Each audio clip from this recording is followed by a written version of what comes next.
Hi everybody, my name is Miss Erin from Makers and I am so excited to be here with you today.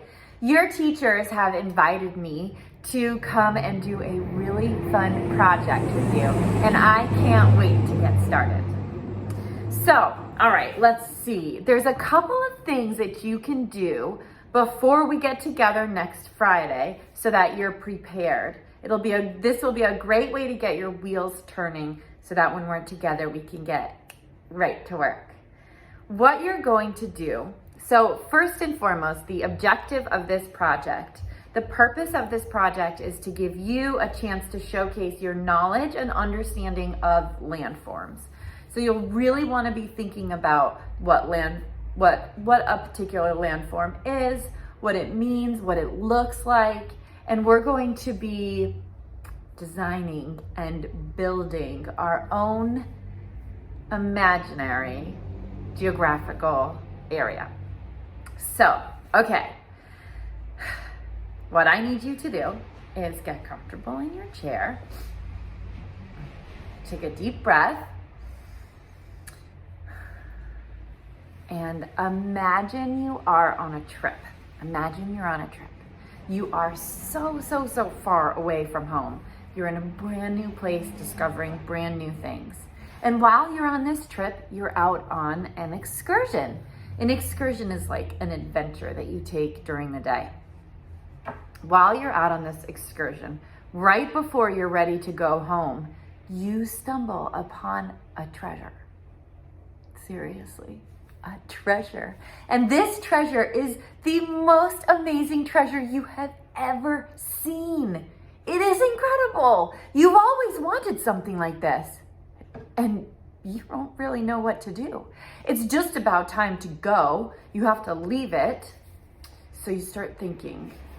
You're not sure if you want to tell anybody about the treasure quite yet. You know you will, of course, but you're just trying to come up with a plan first. So you know you'll need to find a way back. You'll need to find a way back to this treasure. Okay, everybody's about to leave. So you take a look around where you found it and you start to notice the different landforms that you see.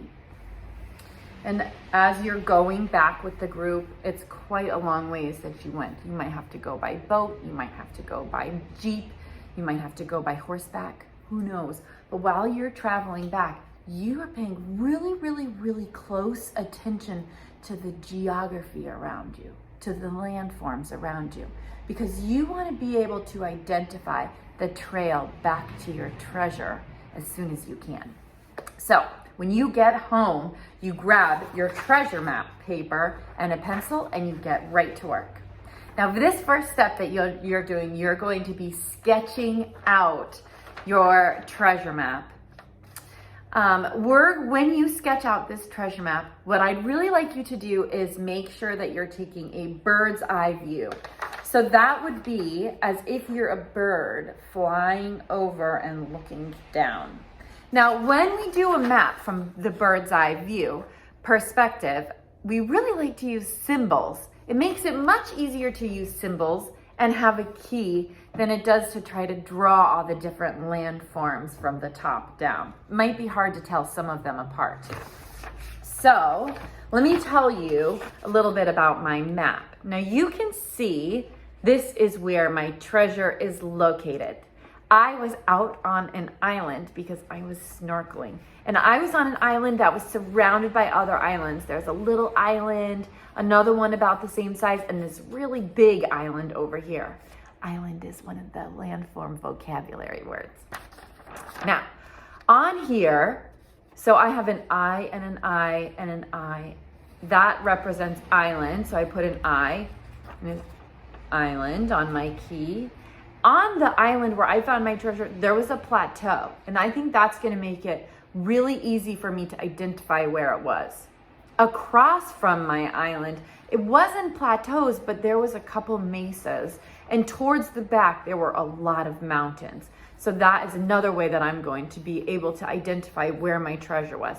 Now these three symbols represent a mesa, which I have down here on my key, and those triangles represent a mountain. Now, when we came back, we traveled this way up the beach, and then we traveled by Jeep. So I had both a boat and a Jeep to get back from my excursion that day. But on the beach, now this part is a beach, and you can tell that that's a beach because of the polka dots, which is down here. That will help me identify, especially this area too, where the beach ends. I'll know that it's right off of that point. So we went up the beach. I have mountains over here, and then my car trailed back. I'm not quite finished with my map. I'm going to do a bit more, add a few more details, but I wanted to give you an idea. So you're just sketching out a map of where you found your treasure from a bird's eye view perspective. And then this is going to help us create, this is going to be a 3D replica of your treasure map, which is going to be so cool. I can't wait to see what you guys do. I'm so excited to get to work with you on Friday. If you already have a kit, go ahead and keep it closed. We'll open it together, and I will see you soon. Have fun. Bye.